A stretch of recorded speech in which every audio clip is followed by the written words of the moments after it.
The morning after Diwali, the Hindu festival of lights, residents of New Delhi woke up under a blanket of toxic smoke and breathed in the most dangerously polluted air of the year so far, after revelers as usual defied a fireworks ban. New Delhi has the worst air quality of all world capitals, but even by its sorry standards, Friday's reading was extra bad as people paid the price for celebrating India's biggest festival in the noisiest and most smoky way. The air quality index surged to 451 on a scale of 500, the maximum recorded this year, indicating severe conditions that affect healthy people and seriously impacts those with existing diseases, according to the Federal Pollution Control Board's guidance. The air quality index measures the concentration of poisonous particulate matter, PM 2.5, in a cubic meter of air. In Delhi, a city of nearly 20 million people, the PM 2.5 reading on Friday averaged 706 micrograms, whereas the World Health Organization deems anything above an annual average of 5 micrograms as unsafe. Airborne PM 2.5 can cause cardiovascular and respiratory diseases such as lung cancer. And in India, toxic air kills more than 1 million people annually. The firecracker ban didn't seem to be successful in Delhi, which led to hazardous pollution levels, adding on top of existing perennial sources. Sunil Dahiya, analyst, Center for Research on Energy and Clean Air, said, "Every year, either government authorities or India's Supreme Court impose a ban on firecrackers. But the bans rarely appear to be enforced. Making matters worse, Diwali falls in period when farmers in the Delhi's neighboring states of Punjab and Haryana burn the stubble left after harvesting to prepare their fields for the next crop. Stubble fires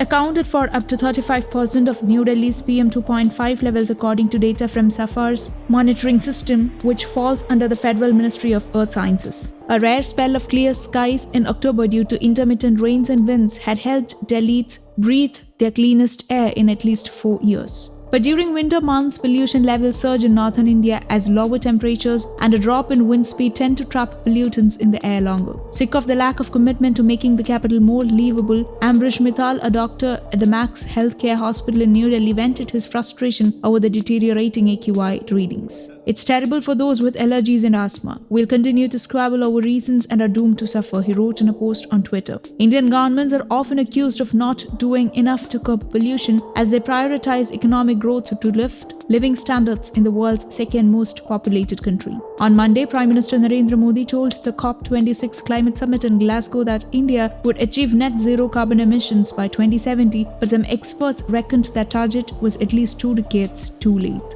News Desk, Kaumudy Global.